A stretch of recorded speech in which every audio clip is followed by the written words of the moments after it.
Just because you're uncomfortable doesn't mean that you're headed in the wrong direction. It just means that there are some changes, right? Like their growing pains are part of most experiences that change in our lives.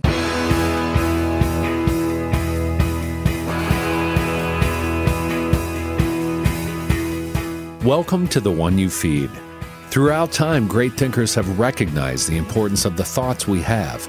Quotes like garbage in, garbage out, or you are what you think ring true. And yet, for many of us, our thoughts don't strengthen or empower us. We tend toward negativity, self-pity, jealousy, or fear. We see what we don't have instead of what we do. We think things that hold us back and dampen our spirit. But it's not just about thinking. Our actions matter. It takes conscious, consistent, and creative effort to make a life worth living. This podcast is about how other people keep themselves moving in the right direction, how they feed their good wolf. Thanks for joining us. Our guest on this episode is Dr. Joy Harden, a licensed psychologist and the host of the wildly popular, award-winning mental health podcast, Therapy for Black Girls. Dr. Harden's work focuses on making mental health topics more relevant and accessible for Black women. Her work has been featured in Essence, Oprah Daily, The New York Times, HuffPost, Black Enterprise, and Women's Health. Today, Eric and Dr. Harden discuss her book, Sisterhood Heals: The Transformative Power of Healing in Community. Hi, Dr. Joy. Welcome to the show. Thank you so much for having me, Eric. It's a pleasure to connect. Yeah, it's great to talk with you. You have a wonderful podcast that I'm sure will come up. And you also have written a book which is called Sisterhood Heals: The Transformative Power of Healing in Community. And we'll get into all that in a moment. But before we do, let's start like we always do with the parable. In the parable, there's a grandparent who's talking with their grandchild. And they say, in life, there are two wolves inside of us that are always at battle. One is a good wolf, which represents things like kindness and bravery and love. And the other is a bad wolf, which represents things like greed and hatred and fear. And the grandchild stops, they think about it for a second, they look up at their grandparent and they say, well, which one wins? And the grandparent says, the one you feed. So I'd like to start off by asking you what that parable means to you in your life and in the work that you do. Yeah, such an important parable, Eric. I appreciate you sharing that. I think it really boils down to like whatever we give our attention and energy to is the thing that grows inside of us and in our lives. And I think as it relates to even the work that I do, like so much of it is focused on making mental health more relevant and accessible for Black women and girls. Mm-hmm. And I think the way that the community has grown and the attention it has gotten and the lives that it has changed really speaks to the parable that you shared. Mm. I'm interested in the great amount of similarity there is, and then also the difference that is there, right? The similarity is we're all human. We all face different, a similar set of mental challenges, and we all have, different degrees of emotional, thought patterns, all these things that are similar. And as your podcast makes clear, there's a difference, right? Me being a white man, you being a Black woman, there are some differences too. And I'm curious how you think about the commonalities in between people and mental conditions and just overall emotional wellness, and how you also think about the differences. And when is it useful for you to make a difference, and when is it useful for you to focus on similarities? Mm-hmm. So, I think, we all are governed by our emotions and have mental health that we need to tend to. And so I think that is a commonality, right? Like we all experience different things. I think the difference is, and why it's important to focus on that, is that the way that we experience our emotions is largely governed by who we are in this world, right? So there are definitely things that I've learned, ways that I've been socialized that are very different than likely the ways that you have been socialized, right? I think the history of racism in this country plays a large part in the internal feelings and experiences of Black people. And so there's a lot that we feel that is dictated by things that have nothing to do with us. And so I think, the commonality is that we all have feelings, but there definitely are outside forces that impact the way that we experience our feelings, the way we talk about our feelings, the way that we even give ourselves permission to experience our feelings. I think it's also governed by some of those things. So something I'm going to be doing a little more often is ask you, the listener, to reflect on what you're hearing. We strongly believe that knowledge is power, but only if combined with action and integration. So before we move on, I'd like to ask you, what's coming up for you as you listen to this? Are there any things you're currently doing that are feeding your bad wolf that might make sense to remove? Or any things you could do to feed your good wolf that you're not currently doing? So if you have the headspace for it, I'd love if you could just pause for a second and ask yourself, what's one thing I could do today or tonight to feed my good wolf?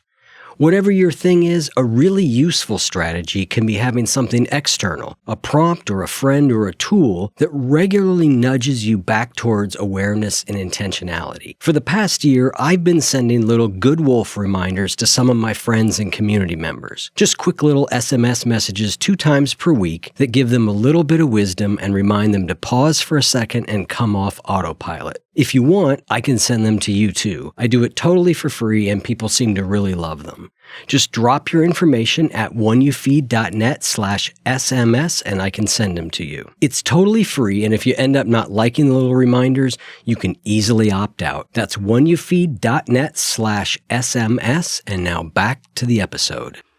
And is this sort of what you mean by culturally competent therapy? Yes. Yeah. Say more culturally about competent.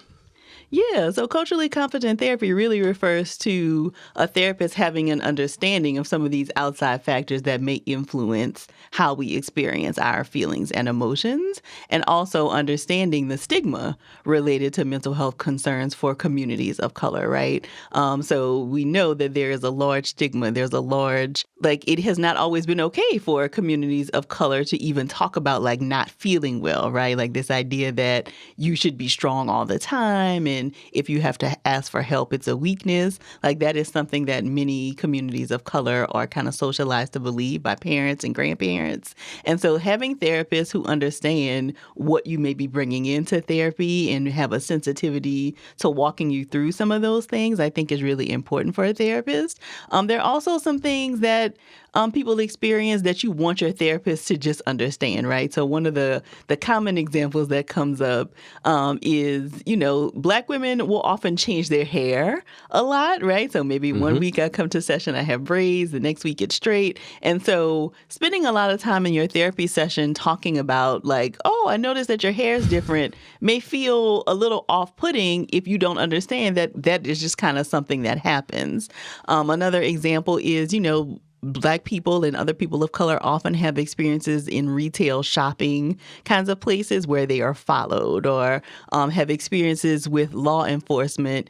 And you do not want to go to a therapist who questions the validity of those things, right? So it should not be oh, are you sure that really happened? Or was that person really, because we know enough to know that you should believe somebody's experiences when they're telling you something has happened. Right. So say that slightly differently. If I were to go to my therapist and talk about being followed, it might be worth saying, hey, let's question that because, that may, you might be reading something into a situation, whereas it's more likely, given our cultural world, that you would have been followed. And it's better to assume, in your case, let's not dive into whether this person's having delusions. Let's actually believe them because the cultural context makes sense here in a way that it wouldn't for me. Right. Yeah. Yeah, I think about these things because as I was reading your book, there was, your book is written to other Black women, sisters, right? Of which I am not. I am not a sister. And yet so much of it I relate with, right? Now there's, again, some things I don't. Right. And so I just always find it interesting where the things are similar and where they're different. It's sort of the question on a different level, though, which is if you're a female, should you have a female therapist? If you're a male, should you have a male therapist? And I think there are, differing opinions on that. But I do think it speaks to that. The other thing is I was curious about, you were talking about how in communities of color, it's this stigma against mental health and against not being strong all the time.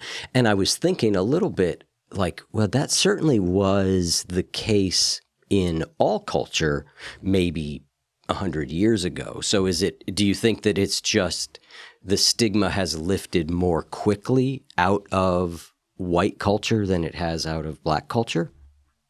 Yeah, I think so. I mean, I think, more white people have had the experiences of parents and grandparents being in the mental health system in ways that have been helpful to them, right? Like, I think for Black people and other communities of color, the mental health system has largely been punitive historically, right? And so, I think white people are just more familiar. There's more language, typically more resources for you to kind of tend to your mental health, whereas that's not necessarily the case in other communities. Right. But it seems like that is starting to change a little bit, with work by people like yourself, and there's a number of prominent people in that space that are starting to really spread that message, which is wonderful. Finding a therapist is traditionally a challenging thing in really for anybody, because it's just it's just not a well-organized marketplace.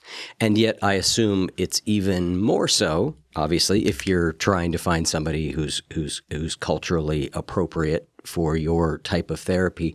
What sort of things have you done to make that easier for people of color?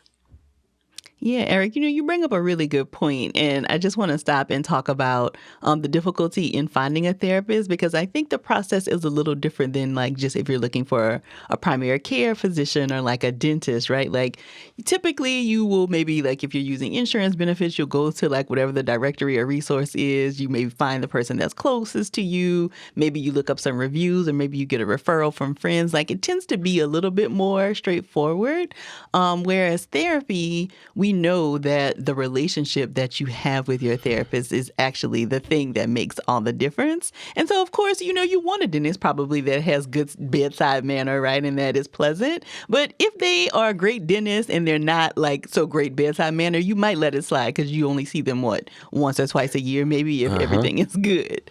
Versus your therapist, who you are likely meeting with on a much more regular basis, in a lot of cases once a week. Yep. And so it really is important for you to find a therapist who you really connect with, somebody who you really feel like gets you. And so that is a part of what makes it so much more difficult to find a therapist, is that you're looking for so many other factors that are beyond the things you're typically looking for in a different kind of healthcare professional. Yeah. And I think that, that can be daunting, right? Yes. I've been in therapy on and off throughout I started when I was even in my teenage years, because I was in all kinds of trouble all the time. And so I know how critical that relationship is. And, then so the thought of like, okay, I'm going to do that again, and I'm going to have to, there's nobody obvious for me to go to, or I don't have any good recommendations. So now I'm just kind of rolling the dice, as it were. Mm-hmm. It is daunting, and it makes it easy, I think, to often just be like, it's too hard, and not do anything. Right. Yeah, and I think you have to think about the fact that typically when people are reaching out to a therapist, it's not when things are going well in your life. Right. So that definitely could be the case. But most often, like, people are in pain or they are experiencing some kind of distress. And so you already have a much smaller bandwidth to be able to do these kinds of things. And so finding a therapist and kind of wading through all these profiles and, asking questions and doing the consultations, it can feel very, very daunting, which is why I often talk about, one of the ways that it is great to help somebody in your life who is struggling with something and maybe needing a therapist is for you to be able to help them to narrow that search down. So you kind of taking on the task of doing some of that legwork and checking insurance and stuff, and maybe sending them a list of like 3 therapists who you've identified can be a great way to kind of really help somebody who's struggling. That's a great idea. What other tips do you have for people in finding a good therapist? And then again, say maybe broadly, and then narrowing down to people of color? Yeah, I did. You made a great point, Eric, that for some people it is important to find, like, if you're a man and you want to work with another male therapist, or if you're a Black woman and you want a Black woman therapist, like, it is perfectly okay for you to go after the thing that you want. But I tell people to be open to the idea that you may find an incredible therapist who comes in a package that looks nothing like what you thought that you wanted. But some strategies for finding a good therapist. So one, I think referrals can be a great way. So if you have other people in your circle who work with therapists, you may want to ask, hey, would you mind giving me their information? If you have other healthcare professionals that you work with as a part of your care team, asking them for referrals of other people that, like, maybe previous clients have worked with can also be a great way. But a lot of therapists are also very active on, like, social media. Many of us have websites and, like, directory profiles where you can learn more about us. Lots of people have, like, videos and different kinds of things, so you can get a little feel for what it might be like to talk with someone and, like, whether you think you might like them. But I do encourage people to make sure that the therapist has training in the area that you're wanting assistance with, because you may love somebody's personality and think it would be really great to talk with them, but if they don't actually have the training to be able to help you with whatever you're coming into therapy for, it may not be successful, even though you really like them. When it comes to culturally competent therapy, is it possible that, let's say, pretend I, as a white man, could I be culturally competent to work with people of color? Or is it really more people of color that are going to be culturally competent? Yeah, Eric, it is honestly very, very important for people like you to be culturally competent. And we also use the term culturally responsive, because competent means it kind of has the illusion that, like, you could check a box and, like, you're competent. Yep. Versus culturally responsive, meaning, like, you're doing the work to kind of make sure that you can create spaces where people of all different backgrounds can come and feel safe in your therapeutic environment. And so even if every Black person wanted a Black therapist, like, there are not enough of us to go around, which means that our colleagues who are not Black need to be making sure that they are doing the work in terms of discovering unconscious biases and doing the trainings and having conversations, reading books, listening to podcasts, like, to do the work so that somebody could come to you and feel like they have a really good experience with you therapeutically. Makes sense. Thank you. So one of the things I spend a lot of time thinking about is the balance between sort of self-improvement and self-acceptance. Like, this just seems to be a fundamental sort of tension that exists in this space of, on one hand, we might want to improve, oftentimes, as you said, because we're in pain or because we're struggling or a relationship isn't going well or something in our life isn't working the way we want it to. And yet we also know that we can get stuck in that place of always thinking things need to be better than they are. And so how do you think about that balance, both in your own life and with your clients? Yeah, I think that is a really important thing to highlight. And I do feel like, Eric, the proliferation of social media has made that tension much more pronounced, because I think you can follow all kinds of accounts and all kinds of people who are constantly talking about, like, oh, if you have these symptoms, like, this may be the thing going on with you, which I think only adds to this idea that, like, there's something inherently wrong with us all the time. Right. And so I think it's important not to view ourselves as, like, this ongoing, like, self-improvement DIY project, because I think it can get really easy to fall into that trap of always having a thing that we want to fix in ourselves, as opposed to, yes, there may be some things that I need to work on, but I am also worthy to be loved and perfectly fine just as I am. And so I think that is a tension that many people struggle with. And even in my own life, like you mentioned, like, I definitely think the book writing process illuminated some things for me that I did not recognize about myself. Like, I feel like I have far more control issues, way more perfectionistic than I ever imagined. And so, there were many sessions spent talking with my own therapist about, like, how to balance, like, okay, is it good enough to kind of put out into the world? And so I think that is something, as humans, especially in the advent of social media, we have to be very mindful of to strike the right balance. Yeah, and I think it mirrors a natural tension in humans, right? Between, the sort of the grass is always greener mindset, right? Like, if I just had this, if I just had that, but given the focus that our culture has on emotional and mental health, which is broadly a good thing, that perpetual thing has that perpetual tension has made its way into that world too. And I agree with you that social media kind of has a lot to do with it, and trying to find the right balance. It's interesting. I was having a conversation with, I don't remember who it was, I don't know, the last couple of weeks. We were talking about perfectionism. And this person was saying, I never thought of myself as a perfectionist, right? Like I'm, I will make mistakes. I'll leave a typo in. My place isn't necessarily perfectly clean, et cetera, et cetera. But what she identified in herself was that she realized that there was a certain amount of emotional perfection she was expecting.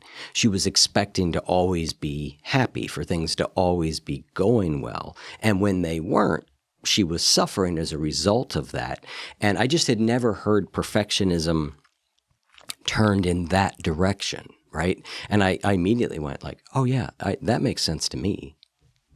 Yeah, I don't know that I'd heard it talked about in that way either, but it does make perfect sense, right? Like anything in our life that we feel like we are striving for, or we feel like there is a good way versus a bad way to do, I think can elicit these feelings of perfectionism. So that makes sense. Yeah.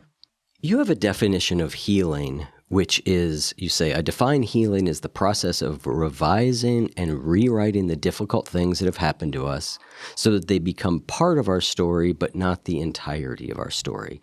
I love that definition. Say more about healing through that lens.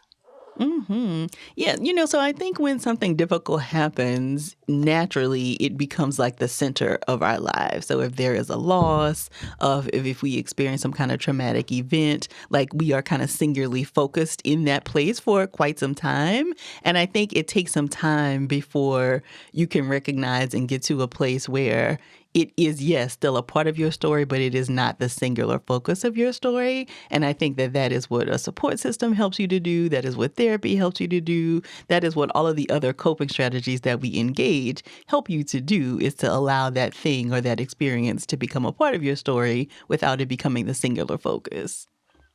Yeah, you go on to say you believe that healing, and you say, especially as it relates to the experience of Black women, I'm going to generalize it from there, is operating from a place of joy rather than from the pain we may have experienced. And when I read that sentence, it made me think of, I'm a recovering heroin addict and alcoholic, and it made me think of 12-step programs and how much we would laugh at the things that we had done, right? It was almost in that moment that you could start to see an alchemy occurring.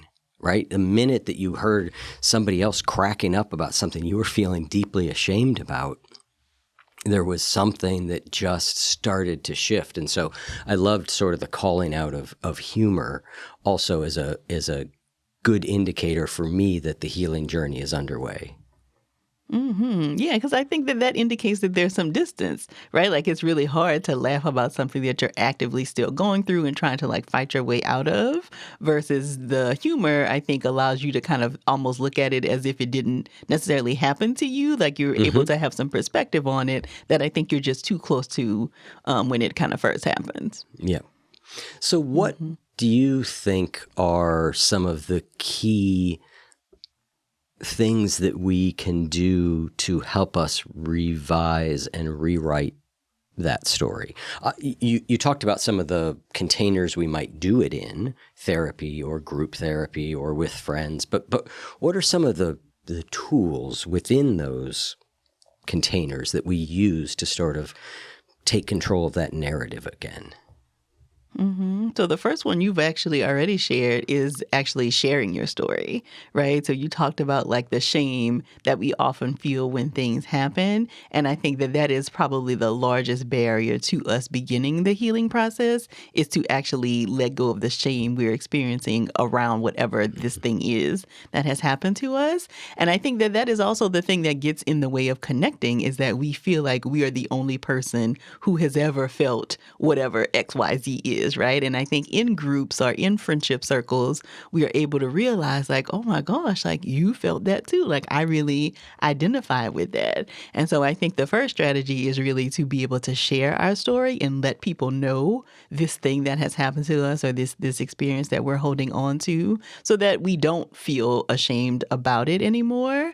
I also think when you are ready, being able to use the things that have happened in your life to help other people is also a great way to continue that healing journey. So whether that be facilitating groups of your own, or doing speaking engagements, or writing a book, or sharing on a podcast about something that has happened to you, also unlock something for other people. And I think that that is another great strategy for allowing you to continue working through the healing process. Yeah, I would say in addition to humor, that was the sort of second thing that I would think about in the alchemy of healing within addiction recovery, is as soon as you were able to start helping somebody else with it, it all of a sudden changed, right? It went from being this thing that was this bad thing. And I'm not saying it happens immediately and suddenly you're like, woo, heroin addict, wonderful, right? That's not what I'm saying. Right. But all of a sudden you start going, wait a second, this experience can be of benefit to others. And I think it's why 12-step programs focus so much on that element, is because that turning the attention to being able to help somebody else, not in general. I mean, helping people in general is good, but with the particular struggle you've had is what, again, I think is part of the alchemy there. Yeah, I mean, and that's a lot of what I talk about in the book is, group therapy, which 12-step is not necessarily a traditional therapy group, but it is kind of governed by this idea that like we are holding this body accountable and we are accountable to one another. And I do think that that is really important, to be able to use your experiences to help other people so that you can unlock some of that shame for them. Yeah. Yeah, I would agree. I've been in group therapy, and then I've been part of groups, 12-step being one, but other kinds. And I am a big believer in the power of groups. I would say I've gotten probably more out of group work than I have out of individual work. Not that anybody necessarily has to choose. I didn't. But the power of groups. And I kind of wanted to talk a little bit about that, and have you explain to us a little bit why you believe so much in group work and why it's so foundational to what you do? Yeah. Eric, you really just touched on it. Like, I have done both individual and group therapy as the therapist, and there are insights and breakthroughs that people get through within like the first month of group that it would take 6 months to a year to get to in individual therapy. And I think that, again, there is something about the power of sharing your story in front of a group of people and being able to like allow them to hold that for you and feel affirmed and validated in your experiences, that is just magnified because it's not just one person. There's a group of people there to experience it. I think also the shame is addressed quicker because somebody will share something. And I think the other thing is that in individual therapy, you have to do a lot of talking to really get any kind of benefit out of it, versus group, you can get a lot of benefit even from just being like a bystander and like listening to other people's stories, because you realize, again, that you are not the only one experiencing something like this, right? So even though the grief I experienced may be related to the loss of a loved one, your grief may be related to the loss of a promotion or some other experience, we can still connect over what the grief feels like. And so I think that there are just other data points that happen in group that you just inherently can't get in individual therapy. I also think it's really, really good to be able to hear feedback from other people, right? Because in individual therapy, there's only the one therapist to give you any feedback, versus in a group, you can get feedback from lots of different people and get in real time feedback about like how you are showing up. And I think that that is one of the things that makes groups so powerful, is that you can get that real-time feedback from people that you may not have even known. You find out things about yourself that I think are really, really critical to how you show up in the world in ways that you can't get in other spaces. I love what you said there about not having to do any talking to be able to get healing. That really resonates. I hadn't thought of it quite in those terms, but that makes a lot of sense because you can just sit and absorb. What do you think are some of the challenges or the things that get in people's way of getting the most out of group experiences? What are some of the common things that you see that people are bringing with them or they're experiencing as part of that might limit the effectiveness? I think it's hard to outline anything because that is also what makes group effective, right? So my first thought was, groups typically mimic our family system, right? And so if you come from a family where there was a favorite child or like you were the black sheep of the family, likely that is going to be recreated in the group system, which is exactly what we want to happen. Like a large part of what governs group is this idea that wherever you go, there you are. And so we know that we see the world not as it is, but as we are. Mm-hmm. And so if you are somebody who struggles with like, oh, I wasn't the favorite child in the family, you're likely going to project some of that in group and see somebody else as like the favorite member of the group. And so it is when you are able to say that thing out loud that the healing really begins, right? Because you are now enacting these same patterns that are likely interfering with your life outside of the group. So I think, if anything that gets in the way of your effectiveness in group is not being open to the process, right? And like not kind of participating. So even though you may not want to talk initially, you can't be like a non-speaking member of the group forever, right? Eventually you will feel comfortable enough to want to share, to connect with other people. Otherwise, you'll likely get called out, right? Like other people will not feel comfortable that you are just there kind of sitting and not participating, which again is all a part of the process. Yeah, I agree. I think that the very things that make it hard are some of the things that make it really beneficial. Right. And I think that knowing that can be really helpful. When I've led some groups from our community in the past, I'll talk about the fact that when you end up in a group, you almost immediately begin judging the other people and judging yourself, because that's what we do as socially evolved creatures. You can't turn it off. And you can see that it's happening, though, and observe and go, oh, look at that. Isn't that interesting? So I agree with you. I think it's just, and what I think somebody who's helping facilitate a group ideally well will help you to hold that discomfort without running away.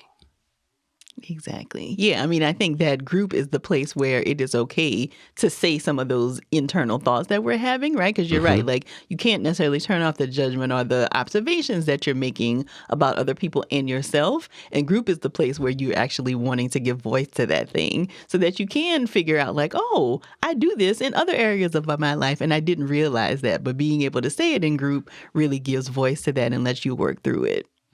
What sort of programs do you offer through your community and your website for women of color who are looking to get some of this benefit? Mm-hmm. So we do have a sister circle community, which is like our peer support community as a part of therapy for Black girls. So it's not a therapy group. It is more having conversations about different things, offering support to one another, lots of fun events, lots of mostly virtual, but we're also looking to expand into more in real life kinds of experiences because people really want that. So that's just a great way for people to connect with people all across the world. So listener, consider this your halfway through the episode integration reminder.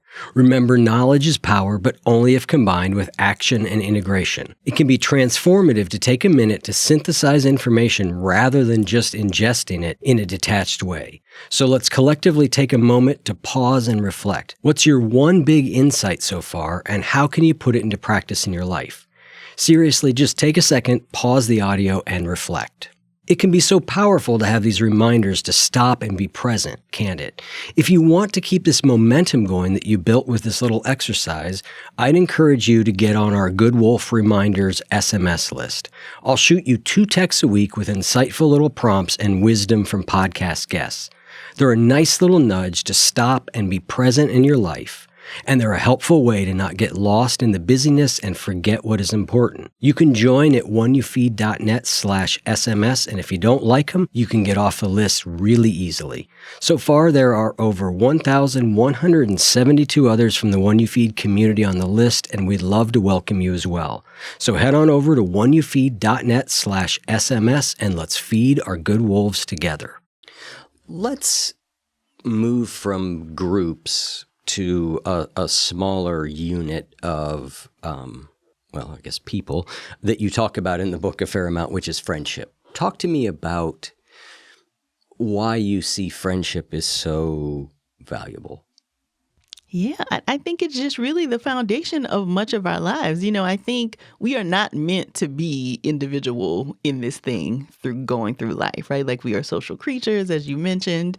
And so it is just really helpful to have a support system, a group of people or one person, however big the group is, who supports you and who you can lean on going through life. And I think it just makes things much richer and makes things a lot easier when you can count on other people and when other people can count on you. And I think the pandemic illuminated this in so many ways. Like I think many of us took for granted how important connection was to us until like we couldn't really do it and had to figure out all these other ways by virtual game nights and all these other things that we use to try to really stay connected with other people who we maybe were just kind of passing or, didn't really spend any intentional time with.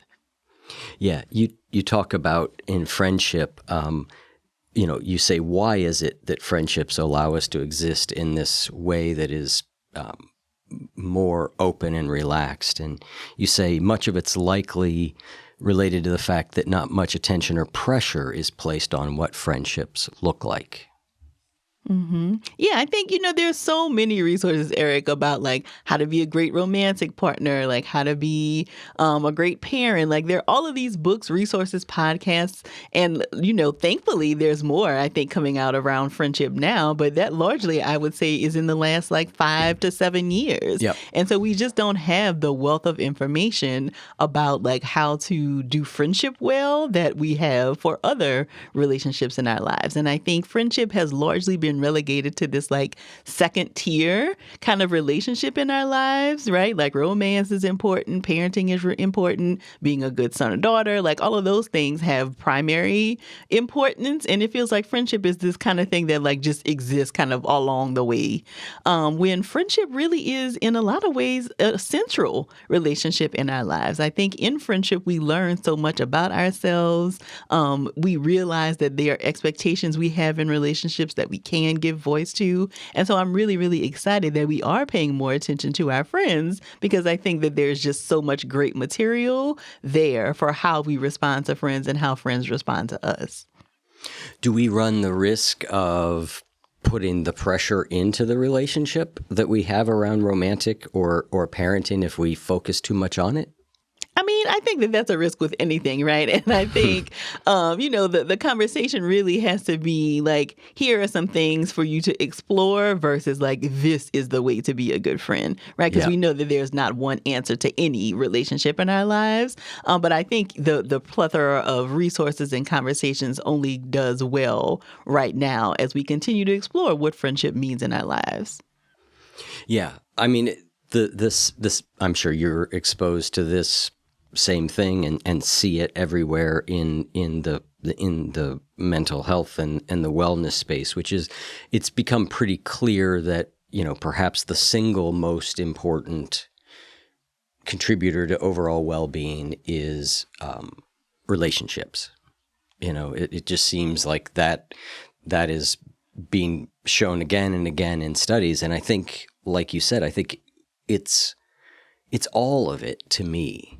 Right. I think that for me, it's been a matter of seeing that romantic partnerships count, family counts, friendship counts, groups count, acquaintances count. Like it all, they're all part of that, and they all matter.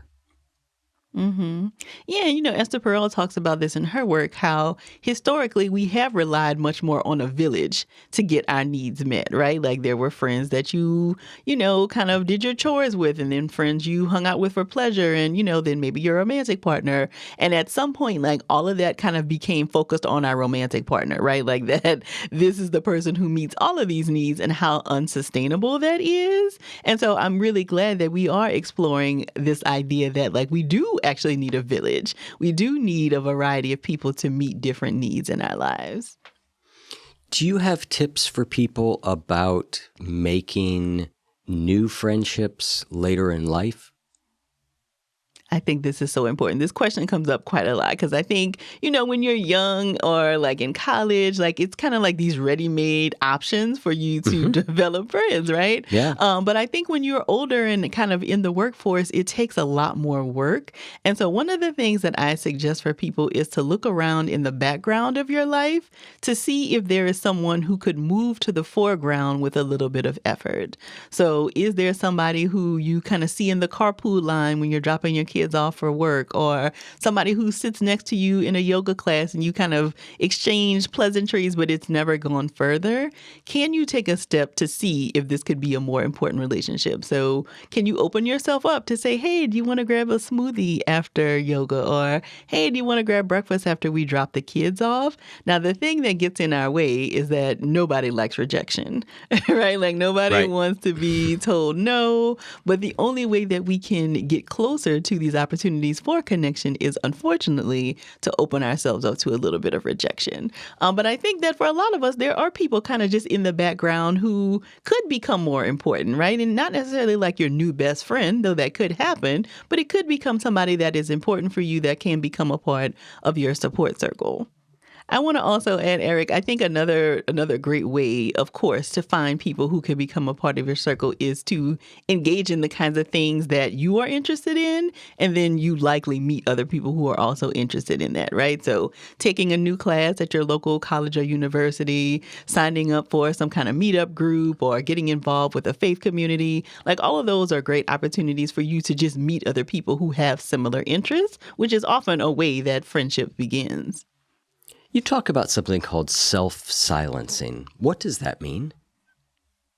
Yeah, so self-silencing really refers to this idea that like we make small of our needs and our desires so that we don't put it on other people. So I'm going to pretend as if I don't want this thing, or I don't desire this thing, or I am going to kind of make it seem as if I'm like not high maintenance because I don't want to burden you by this idea or burden you with the idea that I need something. And we often do this quite a lot in our relationships, particularly as women, as much of our socialization has taught us to kind of put other people's needs ahead of our own.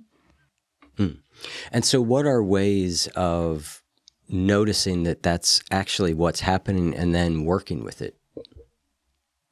Yeah, so I think if you take account of like how many, and not in a scoreboard kind of way, but like just paying attention to when other people ask you for things versus how much you actually ask other people for things. For a lot of people, that will be imbalance. So kind of just paying attention, I think, again, is the first step of, noticing this for yourself. And then again, I think giving voice to it and like changing that behavior slowly but surely, right? So again, not in a tit for tat kind of way, but if you actually don't have the bandwidth to bring somebody to the airport or to take on this new task at work, like being vocal about that and just allowing the system to change around you. Because once people are familiar and comfortable with you being the person that always says yes, it can take a little bit of work for that system to readjust, right? But it has to if you change the way that you are interacting. And so I think making small changes is a great way to kind of get out of that habit of self-silencing. Right. And it's always so uncomfortable when we start to make those changes. Yes. Yeah, and I think it's important to note, Eric, that just because you're uncomfortable doesn't mean that you're headed in the wrong direction. It just means that there are some changes, right? Like their growing pains are part of most experiences that change in our lives. And so people, I think, often get uncomfortable and then that signals to them like, oh, I must be doing a bad thing, when really it likely means that you're moving in the right direction. Right, right. It does seem that that's the way that we respond is when we're uncomfortable is to retreat. And knowing that that's going to occur helps us to stay with whatever changes we're trying to make. Right. Our culture has started to use a phrase so much that it's almost ubiquitous and can almost mean nothing because it's used in so many different ways. And that term is holding space. But you talk about it in a more specific way. What do you mean by holding space? Eric, I have to laugh because I hate that like holding space has gotten this like, oh, it kind of means nothing, because in my mind, it is one of the most powerful things that we can do for one another. And so when I'm talking about holding space, I am talking about being able to provide a container for somebody to put something in, right? And figuratively, of course, right? So when I'm talking about holding space for one another, it means that I'm creating an environment with you where you do not feel judged or the judgment feels minimal, that you can share with me something that's very intimate, very personal, maybe very shameful for you, and you can trust that I can hold that for you until you're ready to pick it back up or as we kind of make sense of it together. But it really means providing a figurative container for somebody to share something that's pretty personal. That's pretty concrete and important. Yeah. And again, it really is the connection it is the foundation of connection, right? Like that is what is most meaningful in relationships. And I talk about this also in the book, that conflict often, going back to our earlier conversation of things feeling uncomfortable, conflict often happens in friendships and in other relationships. And it often signals to people like, oh, this is too hard, or like, I don't want to do this. But conflict, when you can actually navigate it together, actually increases the intimacy in a relationship. So I think people often think if we are fighting or there's something we don't agree about, this may mean the end of the relationship. But really, if you can navigate it together and realize like, okay, like this was a bumpy road, but we like traveled it together, it often unlocks this new level of intimacy in relationships and friendships that I think is really, really important.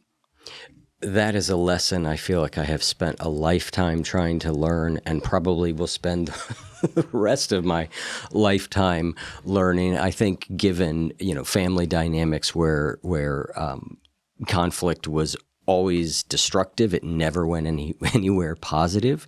Right. And I think maybe something personality-wise, like I know that, and I have to talk myself through that nearly every single time that conflict is on the horizon, which is, oh, not saying something here is actually going to be worse for this relationship, right, for this dynamic, than actually saying something.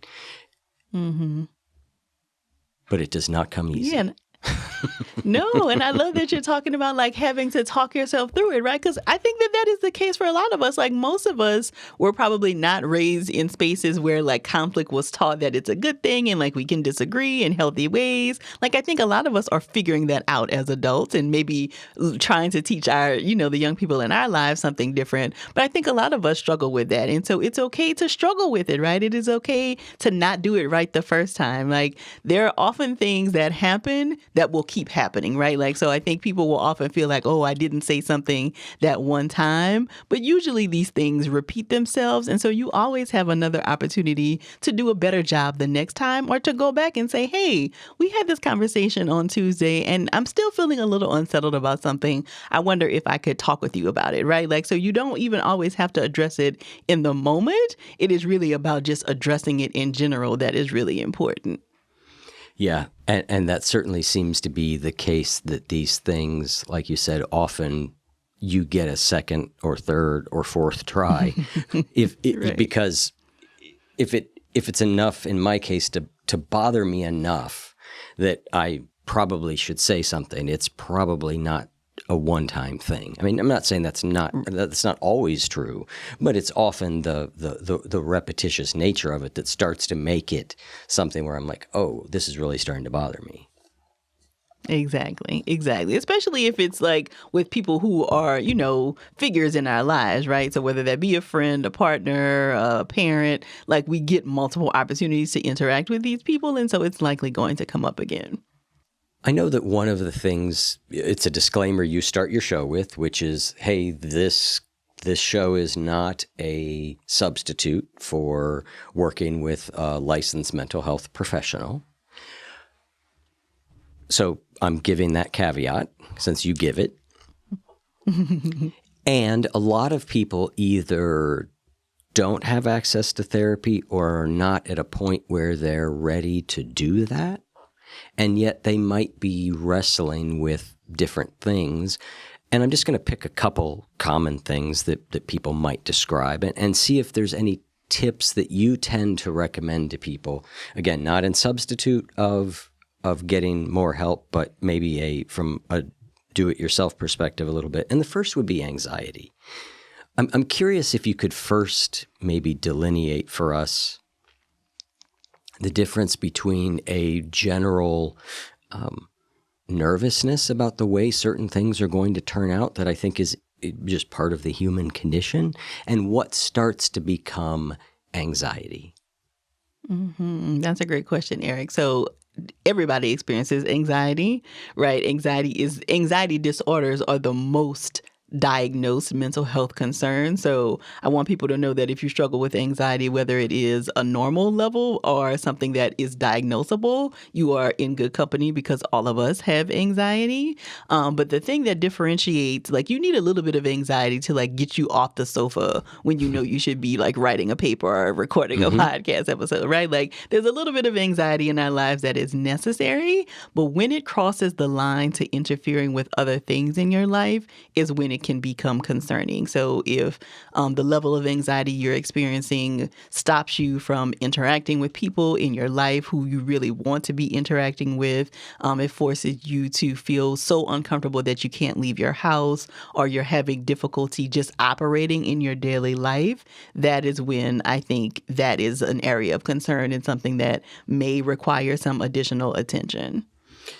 So assuming that we're not into anxiety disorder, we're just in the normal anxiety, which would range from very little to perhaps an amount that makes us fairly uncomfortable. What are some ways of working with that? So one of the most helpful things I think for people can be to play this game with themselves called "And What Next?" Right? So for a lot of us, anxiety is about like this worst possible scenario happening. So if I do this thing, then this thing will happen. And so asking yourself, and so what? Like if that thing happens, and then what? And so I think if you play that out enough, you realize you get to a point where it's like, okay, I get to this worst case scenario and the world does not end.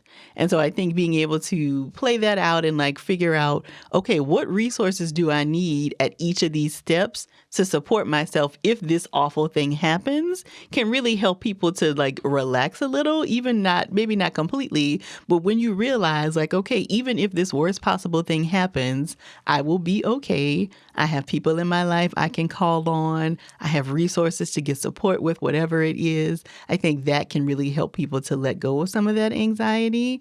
Also, grounding techniques really help with anxiety. So grounding techniques are helping you to focus in the moment because anxiety is often powered by like future worries that we have. But if you are focused on this moment, like I can feel my feet in my carpet, I can hear the clock ticking in my room, then I am focused only in this present moment, which does not allow my brain to then worry about, oh, what if I get in an accident on the interstate, right? And so grounding techniques that help you to stay connected to the present moment can be really helpful for that anxiety as well. I love the "and then what" idea because it sort of makes us get a little more specific and move out of this generalized cloud of fear into something more specific where either we will realize, oh, well, that's really pretty unlikely that it's ever going to get that far. Or, to your point, what would I do if I could? I mean, my favorite strategy for anxiety is simply reminding myself that whatever it is, I will be able to cope with it. Just reminding myself of that simple fact, like you have the resources, you will be able to cope with this, is often one that's really helpful. Yeah, even if it feels really difficult, right? Like, I think that can be helpful because you're right. Like, it often feels very nebulous in our heads, but when we get it on paper or we do this exercise with ourselves, we realize, like, yes, that might be bad. And I also have all of these things that could support me through some difficult thing happening. The grounding techniques that you're talking about, do you find that people need to gain some amount of skill at using them so that in moments when they are anxious, they're more helpful? Because I certainly know if I'm at a really high level of emotional energy, I might try and pay attention to the clock ticking, and that's going to last for like one tick of the clock, and then I'm back in it. And so do you recommend that people practice these things at other times? Do you recommend that they stick with them for a certain duration of time? Like, how do we make them useful in these moments when our emotional system is fairly revved up? That's such a great point. So I do typically recommend that these be things that you practice when you're not activated emotionally, so that when you do need them, that it is a bit of second nature. And there are so many different grounding techniques that you do need to do a little bit of research, a little bit of homework to find the ones that work best for you. Because again, when you are kind of feeling really activated and emotionally heightened, it's harder for your brain to kind of think through like, okay, what was that YouTube video? So you want to do a little bit of preparation on the front end so that when you need this toolbox, so to speak, it's kind of readily available to you and you are able to access it kind of on autopilot. Yeah, I had a meditation teacher who used to say, practice now while you can for the times that you can't. And I just thought that was a really useful sort of instruction, which was the time will come where these techniques would be really useful. But if you haven't practiced them, they're not going to help that much. But it's never too late to start, right? Exactly.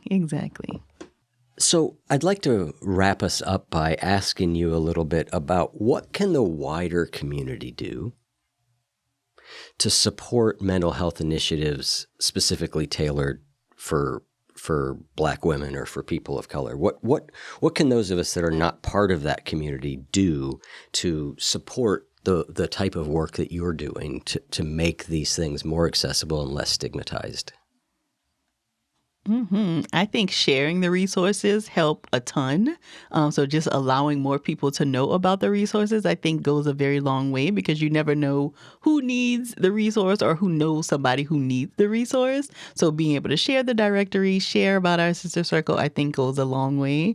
Also funding, so if you are in a position to be able to donate to different organizations, there's an organization called the Loveland Foundation started by Rachel Cargill that does incredible work in actually providing vouchers for Black women and other women of color to be able to go to therapy, because we've already talked about how that may not be an option for people. So supporting initiatives like that, I think, is really, really important. But I think, again, sharing goes a really long way, and being able to kind of fight trolls when necessary, right? So not necessarily on social media posts, but, there may be some trolling even in your real life of people who say like, well, why do we need this thing? Or like, oh, this is silly. Like, we all have mental health to take care of. Yes, that is the case. And there is a specific need for these kinds of resources for people who have largely been left out of the larger conversation. So being able to talk about the importance of it and really add the validity to people who may be questioning, I think also really helps our work. Wonderful. Well, Dr. Joy, thank you so much for coming on. I've really enjoyed talking with you. We'll have links in the show notes to all the resources that you just mentioned. And it was really nice to meet you and really nice to get to talk. Likewise. Thank you so much for having me, Eric.